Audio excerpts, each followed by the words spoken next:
Thank you, Governor, my friend and my brother. Thank you for those kind words. Let me just say to each and every one of you, thank you for having me here tonight.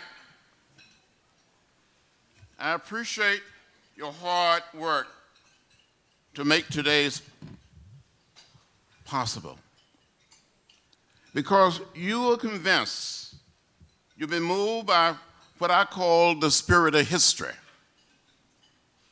That when you see something that is not right, not fair, not just, you move. You're inspired to stand up, to speak up, and to speak out. When I was growing up as a young child in rural Alabama during the 40s and the 50s, and see certain things like signs saying white only, colored only, white men, white women, colored women. I've asked my mother, my father, my grandparents. They would say that's the way it is. Don't get in the way. Don't get in trouble. But as an organization and as individuals, you have been inspired to get in trouble, to get in good trouble, necessary trouble. You have been inspired to get in the way. And I want to thank each and every one of you for getting in the way. To help some of our fellow human beings who have been set aside, who have been left out, who have been left behind, who have been discriminated against, who have been told to stay in your place, that we don't have room for you. Tonight, I salute each and every one of you. I grew up in a very large family with 6 brothers and 3 sisters. My oldest brother was deaf, could not speak.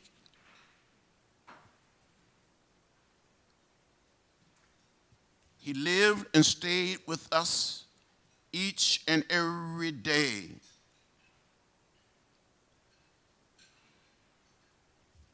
He was a blessing to us. He was smart. He knew how to take things apart, an automobile, a television, and put it back together. So we must have the power, and you have the power. You have the capacity to see beauty, to see the gift of God Almighty in all human beings. As the governor suggested, we all are brothers and sisters.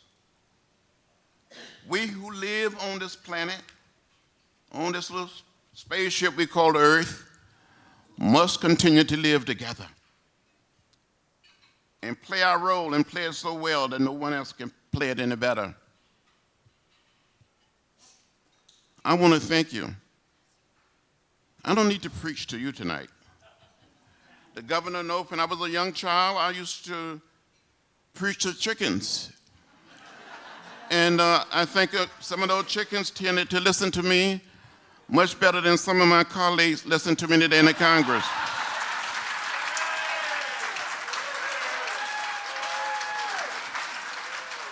And some of those chickens were just a little more productive. At least they produce eggs. I tell you, at this time in our country, we need your leadership. We need your vision, your dedication, your commitment. And you need to get in the way. You need to get in good trouble. Continue to organize. Continue to stand up, speak out, and be an advocate for those that have been left out and left behind. It's up to you. There are forces in Washington and other parts of our country trying to cut services for a segment of our society, for the disabled, for our children, for the elderly. You know, Governor, and Mr. Governor, I'm so proud of you. I wish you were still the governor of this state.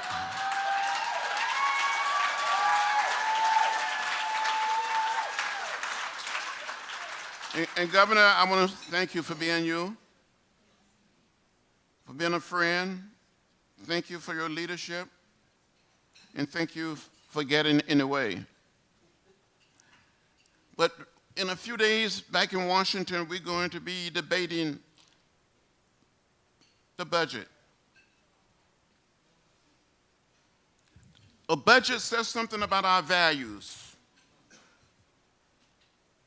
Do we value all human beings? We all are created in the image of God Almighty.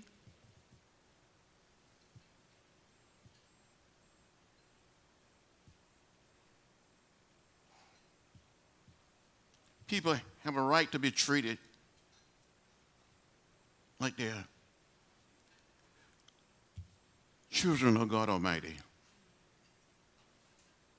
I happen to believe that we must respect the dignity and the worth of every human being.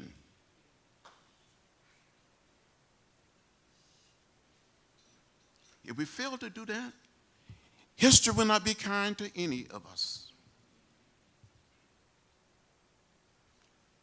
Sometimes, you know, when I see things happening, I tell some of my colleagues that we have to find a way to dramatize it, to make it plain, to make it clear. When I first moved to Atlanta, when I was only 23 years old rather, had all of my hair and a few pounds lighter. I became a member of Dr. Martin Luther King Jr. Father Church. And some days and some Sunday, I would go to the church and I would hear young Martin Luther King Jr. preach. And Daddy King would say, "Make it plain, son, make it plain." What we must continue to do in America today is to make it plain, is to make it real.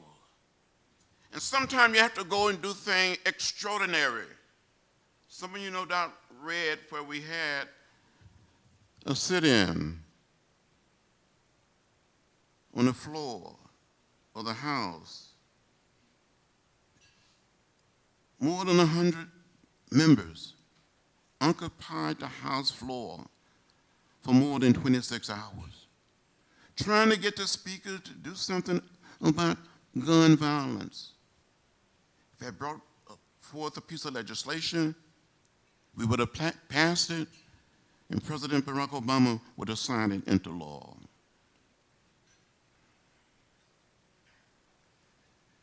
No one should be left out because of their ability or disabilities. No one should be left out because of their race, their color. We all are human. We all are brothers and sisters. And it doesn't matter whether we are black or white, Latino, Asian American, or Native American. We're one people. We're one family. We all live in the same house, not just American house, but the world house. And as Dr. King said, we must learn to live together as brothers and sisters. If not, we will perish as fools. I know right now we're going through something very strange in America. And sometimes I feel like crying for the nation. And I tell my colleagues, I say, pray for the Constitution. Pray for our country. How did we get here? Where are we going as a nation and as a people? During the past few days, I spent a lot of time with young children, 4 years old, 7 and 8 and 9 and 10, with college students, with some adults. We can learn a great deal from members of the disability community. We can learn a great deal from our children. I truly believe that our children will get us there.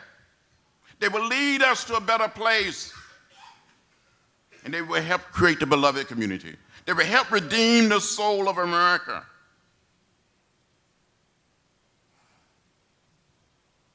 I believe that you are helping to pave the road, the path to the building of the beloved community.